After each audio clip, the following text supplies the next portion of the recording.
कागल तालुक्यातील कापशी माध्याळ रोडवरील वडगावच्या हद्दीत शुक्रवारी सकाळी एक मृतदेह रस्त्याशेजारी आढळून आला होता। प्रथम दर्शनी हा अपघाती मृत्यू असावा असं वाटत होतं, पण पोलिसांनी केलेल्या तपासांती तो मृतदेह शिवाजी बंडू शिंदे यांचा असल्याची माहिती मिळाली आणि हा अपघात नसून डोक्यात वार करून खून केल्याचं दिसून आलं। या गुन्ह्याचा तपास करीत असताना तपास पथकातील पोलीस अंमलदार प्रशांत गोजारे आणि बजरंग पाटील, राहुल देसाई यांना त्यांच्या गोपनीय बातमीदारामार्फत मिळालेल्या माहितीनुसार मयत शिवाजी बंडू शिंदे हा काल 8 मे रोजी वडगाव गावातल्या चौकातील कट्ट्यावर रात्री 9:30 वाजेपर्यंत बसला होता। त्यानंतर तो त्याच्या चुलत भाऊ चंद्रकांत धोंडीबा शिंदे याच्या मोटरसायकलवरून पत्नी कांचन शिवाजी शिंदे हिच्या माहेरी म्हणजेच भुदरगड तालुक्यातील पिंपळगाव या गावी गेल्याची माहिती मिळाली।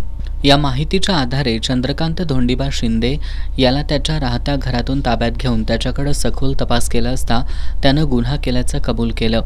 तसंच गुन्हा करताना सोबत मयताची पत्नी कांचन शिंदेही असल्याचं सांगितलं। त्यानंतर कांचन शिवाजी शिंदे हिला पिंपळगावमधून ताब्यात घेतलं।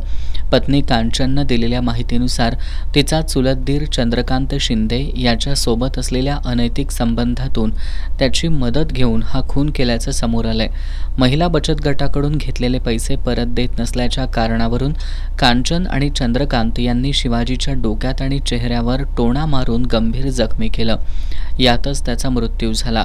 त्यानंतर दुचाकीनं मृतदेह रस्त्यालगत टाकून अपघाती मृत्यूचा बनाव केल्याची कबुली कांचन शिंदे आणि चंद्रकांत शिंदे यांनी दिली आहे। या खून प्रकरणी दोघांनाही अटक करण्यात आली आहे। हा खून अवघ्या 8 तासात स्थानिक गुन्हा अन्वेषण शाखेचे पोलीस निरीक्षक रवींद्र कळमकर, मुरगुड पोलीस ठाण्याचे सहाय्यक पोलीस निरीक्षक शिवाजी करे, पोलीस उपनिरीक्षक जालिंदर जाधव, सहाय्यक फौजदार प्रशांत गोजारे आणि पथकानं उघडकीला आणलाय।